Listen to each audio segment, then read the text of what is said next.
Olá! A educação é um direito universal no Brasil. Mas será que a escola que é oferecida aos nossos filhos atende às expectativas do que se imagina ser uma pedagogia de sucesso, um ensino de qualidade? Se a ideia é avançar nesse segmento, os especialistas concordam. A escola precisa melhorar muito.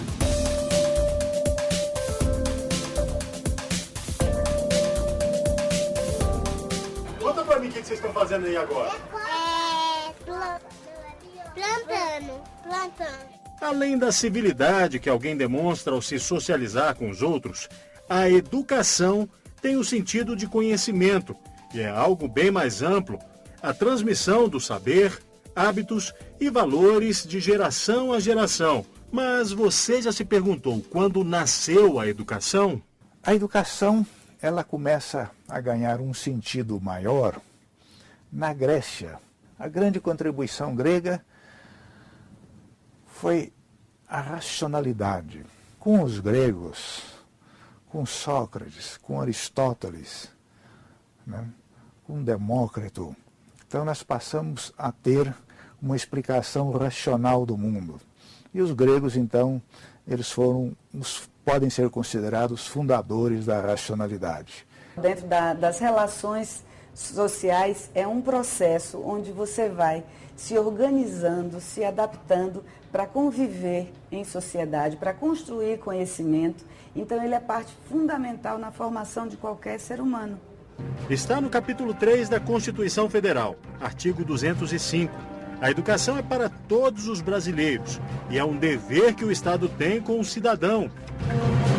Além da Constituição, existem outras normas que norteiam as políticas na educação. É o Estatuto da Criança e do Adolescente, relatórios da Unesco quanto à educação e a Convenção Internacional de 1989, que o Brasil ele é um país signatário. Nesse sentido, ela traz também, ela reconhece o direito à educação como um direito voltado para a formação do indivíduo, para o pleno desenvolvimento de uma criança. E, nesse sentido, nós podemos identificar essas outras vertentes do direito à educação. Especialistas defendem que, mais do que uma mera transmissão de saber, a educação precisa transformar o ser humano em alguém que possa dar conta dos desafios da própria vida. Qual é o grande objetivo da educação hoje em dia? Formar pessoas autônomas, formar pessoas sujeitas dos seus próprios destinos. E o destino da criança brasileira ao nascer está ligado à escola. Pelo menos é o que determina a lei. O ensino fundamental é obrigatório para toda criança e adolescente entre 6 e 14 anos. E o Estado tem a obrigação de oferecer o ensino de forma gratuita e universal. Na média, são 14 anos de aprendizado básico. A rede pública de ensino, que oferece educação gratuita para a população, mantém estrutura para os pequenos já na pré-escola. A busca do governo tem sido ampliar o atendimento e a permanência das crianças no ambiente educacional, para melhorar a formação, principalmente quanto à alfabetização. Municípios e estados devem trabalhar de forma conjunta para oferecer o ensino fundamental.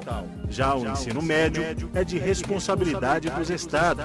É necessário, assim, que os pais provoquem a escola, sim, se não estão gostando do método ali discutido, enfim, apresentado, que os pais possam estar, de alguma forma, fazendo valer também a sua voz e tudo mais. E especialmente buscando trabalhar isso de forma democrática, porque esse é um dos princípios da educação no Brasil, são estratégias e práticas democráticas envolvendo não só a comunidade escolar, mas, sobretudo, os pais. O modelo adotado é o tradicional, a exposição das disciplinas pelo professor, e os estudantes têm à disposição livros didáticos. A avaliação do aprendizado e do conteúdo é feito por meio de testes e provas. Para muitos, esse jeito de ensinar pode até estar ultrapassado, mas existem outros modos de conduzir a educação na escola. A gente também não pode falar que o tradicional não dá certo, porque a gente veio dele, né? E nós estamos aqui. Mas o que os pais querem? O que as crianças de hoje em dia trazem para a gente? tudo que é de eletrônico, né? Tudo que está na mídia, eles sabem fazer, eles sabem manusear, eles querem mais, querem buscar os jogos. Então, assim, os pais querem que a escola acompanhe também esse desenvolvimento tecnológico que a criança já traz, do convívio mesmo dele, né? E a escola também oferece esse tipo de trabalho, de atendimento com ele. Então, assim, é mostrar para eles que eles estão envolvidos num processo global, né? É um processo global e que a gente não pode estar fora disso. A professora Renata tem mais de 20 anos na área de educação. Nas aulas para esta turminha aí, numa escola particular de Brasília, o jeito de ensinar leva em consideração o que a criança traz para a escola como vivência. É a teoria construtivista, a principal alternativa à pedagogia tradicional.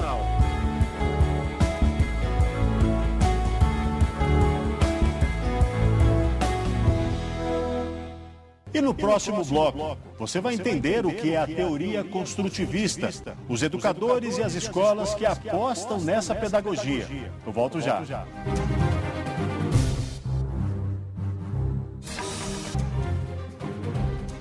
Construinteracionismo, as teorias pedagógicas que transformam o jeito convencional de educar crianças e adolescentes. Você vai conhecer as escolas que apostaram nesse modelo alternativo ao ensino tradicional. A teoria construtivista apresenta como principal meta da educação a formação de indivíduos capazes de fazer coisas novas e não apenas repetir o que já está pronto. Quem mais se destacou nesse pensamento pedagógico foi Jean Piaget, doutor em biologia e estudioso em psicologia e educação. O suíço pensou o construtivismo ao investigar o modo como todos nós construímos o conhecimento. O ambiente é extremamente importante, o ambiente da escola, na medida em que você coloca nesse ambiente, você coloca desafios para essa criança, mas desafios que ela possa enfrentar e ter sucesso. Então, essas estruturas mentais vão se ampliando. Na medida que elas vão se ampliando, você vai acrescentando novos desafios, até atingir a uma fase de um pensamento mais conceitual. A gente realmente vê a criança construindo, e a gente utiliza todo o repertório que ele já tem para dar continuidade, né? E o que ele traz do final de semana, das férias, a gente fez agora diário de férias, tudo que a gente pode aproveitar do dia a dia da criança, do cotidiano dela, a gente vai aproveitando sim. E ele vai construindo conhecimento a partir de fatores importantes na vida dele. Quando você vem pensar em construção, eu vou partir daquilo que das referências que você já tem, para você aprender o que você ainda não sabe. E a problematização para que você pense. Eu penso que a ideia do construtivismo vem muito na autoria, no protagonismo dos estudantes, porque você vai ter que pensar sobre isso. Eu não vou te dar isso pronto. A repórter Mariana Xavier conheceu uma escola em Brasília que adota uma estratégia diferente das tradicionais para resgatar valores do passado.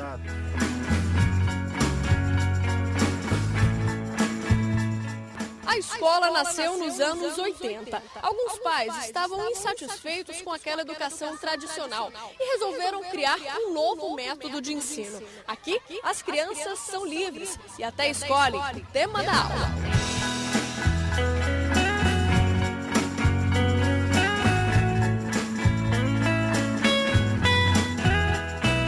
Dá muito planejamento por trás disso, dá muito mais trabalho fazer desse jeito. Porque você tem uma série de conteúdos que vão ser atingidos, né?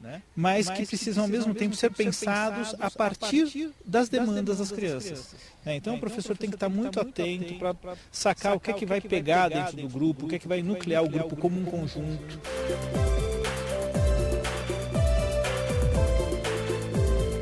Pés no chão, nada de uniforme e uma sala de aula que foge do tradicional. Nessa escola em Brasília, as crianças aprendem de uma forma diferente.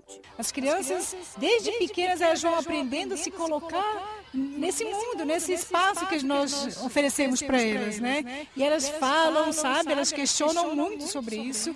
Elas enfrentam os desafios assim de forma muito madura, né? A escola mais parece uma cidadezinha do interior. salas coloridas, árvores. No primeiro horário do dia, meninos e meninas de 2 a 7 anos de idade brincam juntos durante 1 hora. Eles têm contato com a natureza, aprendem a dividir e desafiam os próprios limites. Isso representa a possibilidade deles serem eles, não é outra coisa, entendeu? É o contato com a natureza que vai permitir que essa criança entenda que, olha, terra é terra, ela suja, mas ela não é uma coisa a não ser tocada. É muito gostoso, assim. Dá trabalho, na verdade, para o pai, a hora que a criança sobe em cima de você com terno, gravata, né? E você vai assim, putz, eu vou ter que trocar de roupa para ir para a reunião da tarde. Mas, fora isso, é uma delícia. André matriculou os 2 filhos aqui. Ele veio de São Paulo há poucos anos e teve dificuldade em encontrar o ensino nesses moldes em Brasília. Essa é a única que existe por aqui, mas só atende alunos do ensino infantil. A partir do ano que vem, ele vai ter que escolher outro colégio. Você tem alternativas muito quadradinhas e que, infelizmente, a gente é obrigado a se adequar. Sem livros e fórmulas prontas, as aulas não são programadas. Os alunos aprendem a cada dia o que têm curiosidade de saber. E do que será que eles mais gostam? A roda da história. As pessoas sentam e ouvem a história que a professora conta. Depois tem que fazer o quê? E aí depois vai embora. Ficar no parque brincando na árvore. E também eu gosto de ficar no parque brincando de brincar de super-herói. E eu também gosto dos dias de fazer culinária. Já aprendi estrogonofe, cookie e macarrão e um monte de coisa. Também gosto muito do parque porque dá pra escalar na árvore. E também gosto do dia da vertical. O que é o dia da vertical? Vixe, o que é mesmo? Esqueci.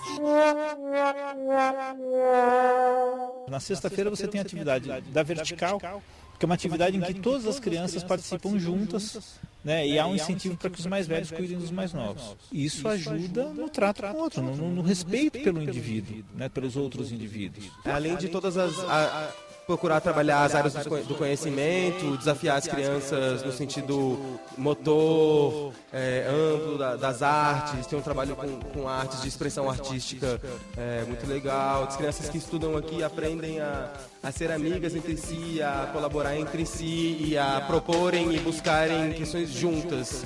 Então, acho que isso é o mais fundamental, assim. A aula nessa salinha aqui hoje é literária. Eles estão construindo uns livrinhos. Você pode me contar o que você está fazendo no seu livro? Qual a história que você está contando? Uma história sobre um monte de zumbis e um cara que ele sobreviveu. E os zumbis vão tentar comer eles e nunca vão conseguir. Professora, todas essas matérias diferentes que não estão nessa grade curricular das escolas tradicionais desenvolvem o interesse nessas crianças. Sim, a gente vai trabalhando em todas as áreas do conhecimento, né? E vem assim, a gente vai trazendo de acordo com os projetos que a gente vem desenvolvendo, né? A matemática, a língua portuguesa, a geografia. Então ela vai vindo, né? A gente trabalha, na verdade, todos os conteúdos com as áreas do conhecimento. Os professores aqui não são chamados de tia ou tio, todos são tratados pelo nome. Cantina também não tem. Os lanches saudáveis vêm de casa. E ao invés de comemorar o Dia das Crianças, por exemplo, se comemora o Dia da Fruta. A gente tem por atividade, sim, fazer festas, mas assim, é a festa da cultura popular, é a festa junina, mas a festa junina enquanto festividade, né, de cultura popular brasileira. A gente tem outro tipo de comemoração, na verdade. Né? A gente não comemora o dia do índio, não comemora o dia dos pais, o dia das crianças, entendeu? Porque a gente entende que é uma data muito comercial também. As turmas têm de 10 a 15 alunos. Um educador e um auxiliar sempre acompanham esses grupos. O Diego já esteve dos dois lados. Quando criança, estudou aqui e agora ele ensina aos pequenos os valores que levou para a vida. Para mim é muito legal poder participar de outra forma, de um espaço no qual eu já fui criança e entendia como uma criança e agora me deparo com outros desafios como adulto também.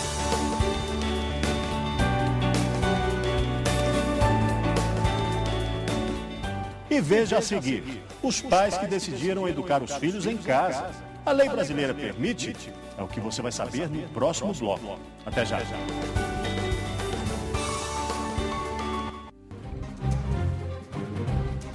Você vai conhecer agora os pais que tomaram uma decisão radical. Deixaram a escola de lado e optaram por educar os 10 filhos em casa. O que diz a lei brasileira sobre a educação familiar? 3 vezes 1, 3. 3 vezes 2, 6. 3 vezes 3, 9. 3 vezes 4, 12. Diz aí, isso parece uma sala de aula? 3 vezes 6, 18. 3 vezes 7, 21. Para a família Bueno, essa é a melhor sala de aula que uma criança pode frequentar. É nesse cômodo pequeno, com computadores, cadeiras e livros, que os 10 filhos do seu Josué e da Darcília aprendem desde o beabá até as matérias do ensino médio. A Agripina era uma girafa pequenina. A filha mais velha tem 18 anos, o mais novo, 4. A diferença de idade aqui não é um obstáculo. Pelo contrário, quem já aprendeu ensina com toda a paciência para os mais novos. Eu acho muito bom porque a criança aprende sem pressão. Elas estão ajudando os irmãos e é gostoso. É uma relação amorosa, você aprender com carinho, aprender com segurança, sem surpresas, sem bullying de escola, sem deboches. Eu fui ensinando para ele e agora ele já sabe ler quase todos os cartões. Só o J, por exemplo, ele confunde às vezes com o G. E ele tem quantos anos? 4. Rato. Eles se dividem em turnos. Pela manhã, os pequenos aprendem. Depois do almoço, brincam. No período da tarde, aí já é a vez dos grandes. Que aí eles pegam os computadores, tem as tarefas, tem os exercícios, que eles vão desenvolvendo. O método foi desenvolvido pelos dois, um professor de inglês e uma professora de alfabetização. Juntos, eles criaram um jeito próprio de educar os filhos. Eu falo homeschooling, mas as pessoas preferem, no Brasil, chamar de ensino doméstico, ensino domiciliar. Né? Então, é esse o método que a gente está usando agora, o homeschooling, o ensino em casa. Né? Eu, como professor, é gostoso você dar atenção. Cada um descobrindo que cada um é diferente. Os dois professores criaram exercícios interativos e músicas pedagógicas que ensinam de uma forma divertida. No meio do Brasil está o Distrito Federal e nele está Brasília, a nossa capital. Aqui nas aulas a gente não tem esse negócio de fulano, ciclano, para, fica quieto, senta, faz isso. Isso é o normal da sala de aula, comum. Isso não tem aqui. A gente tem, cada um tem o seu cantinho, o seu estudo, suas tarefas, independente do outro, o que evita a tal da cola. A cola não existe aqui, não tem propósito a cola aqui. Passa que o desenvolvimento de cada um é individual. Cada um vai avançando sem precisar, não. A matéria tem que avançar. Se você não conseguiu alcançar, você fica para trás e a turma continua. A cola não existe, nem uniforme, conversa paralela e prova. Opa, peraí, escola sem prova? Não precisa de prova.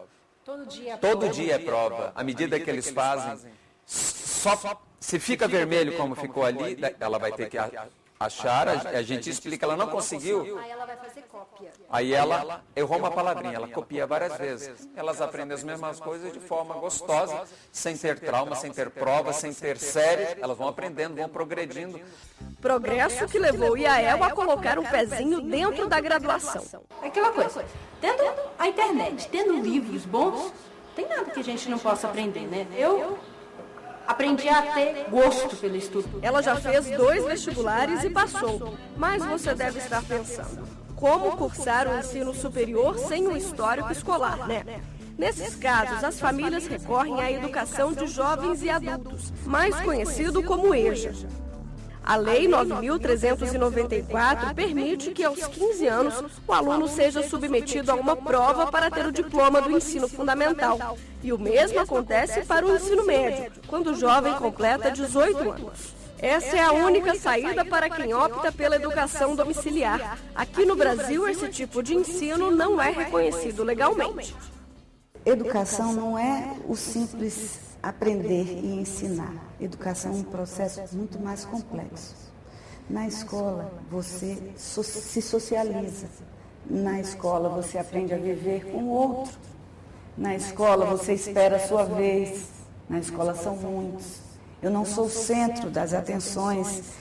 Eu preciso me socializar. Eu sou o centro das atenções na medida que a gente precisa compreender como cada um aprende, como intervir com cada um.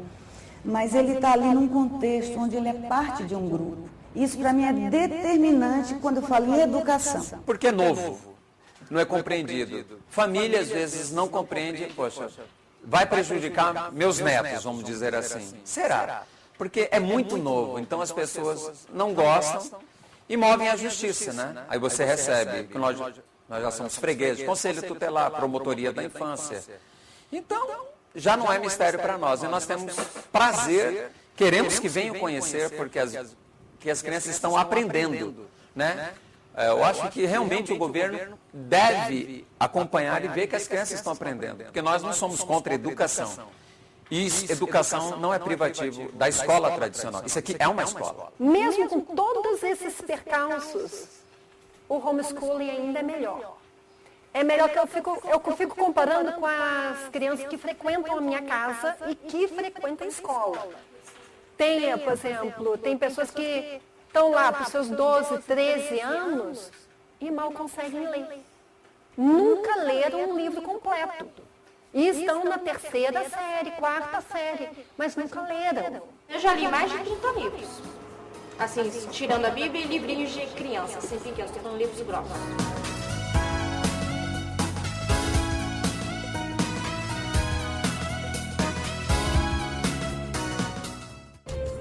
A realidade das famílias que investem nesse método pode mudar daqui a algum tempo. Um projeto de lei tramita na Câmara dos Deputados e propõe incluir a educação familiar na Lei de Diretrizes e Bases da Educação. Só o fato de estar tramitando já deu assim uma espécie de um fôlego para a gente poder exercer sem trauma, sem estresse, sem... Ah, não, vamos tirar as crianças de vocês.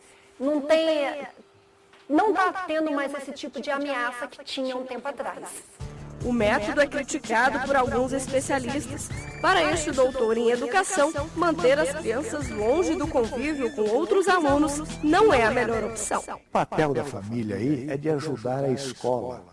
A escola pública é insubstituível no processo de socialização, no processo de formação de mentes cidadãs, mentes responsáveis pelo outro, que nós não podemos ter uma mentalidade individualista. Você corre um risco de formar pessoas com mentalidade individualista. A gente tem o direito de passar esses valores. 3 vezes 1, 3. 3 vezes 2, 6. 3 vezes 3, 9. 3 vezes 4, 12. 3 vezes 5, 15. 3 vezes 6, 18. O Repórter Justiça fica por aqui. Participe do nosso programa, envie uma sugestão de reportagem para a gente. Anote aí o e-mail, repórter.justiça@stf.jus.br. Na próxima semana tem mais um assunto do seu interesse. Até lá.